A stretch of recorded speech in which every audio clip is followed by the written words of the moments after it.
भारत विश्व चैंपियन दक्षिण आफ्रिका को हराई रचिला इतिहास। शिक्षा वार्ता केंद्र राज्य सरकार खबर नुआ दिल्ली न्यूज रूम रु प्रसारित। भारतीय महिला क्रिकेट दल इतिहास रची। डीवाई पाटिल स्टेडियम रे रविवार अनुष्ठित फाइनल रे दक्षिण आफ्रिका को 52 रन रे परास्त करी हरमनप्रीत कौर नेतृत्वाधीन टीम इंडिया प्रथम थर पर आईसीसी महिला दिनिकिया विश्वकप ट्रॉफी उठाई। बैटिंग बोलिंग और फील्डिंग रे असाधारण प्रदर्शन सह यही विजय हासिल करिछि भारत। टॉस जीति प्रथमे बैटिंग करिथिबा भारत ओपनर स्मृति मंधाना और शेफाली वर्मा शतकीय भागीदारी बल में 50 ओभर 7 विकेट हराई 298 रन विशाल टार्गेट रखिथिला। जवाब रे दक्षिण आफ्रिका 45.3 ओभर समस्त विकेट हराई 246 रन ऑल आउट होई पराजित होईछि। अंतिम मुहूर्त रे दीप्ति शर्मा जर्कर बॉल रे डी क्लर्क विकेट नहीं अधिनायिका हरमनप्रीत कौर कैच धरी।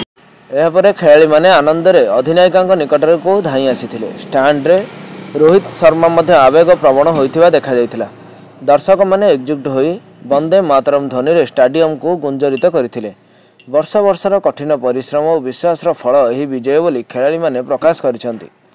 भारतीय टीम रो सफलता में प्रधानमंत्री नरेंद्र मोदी एवं ओडिशार मुख्यमंत्री मोहन चरण माझी समस्त खेलाड़ी मानक शुभेच्छा जणाइछन्ति। शिक्षा वार्तार ओडिशा महिला टीम तरफ शुभेच्छा जणाइछन्ति समस्त सभ्य।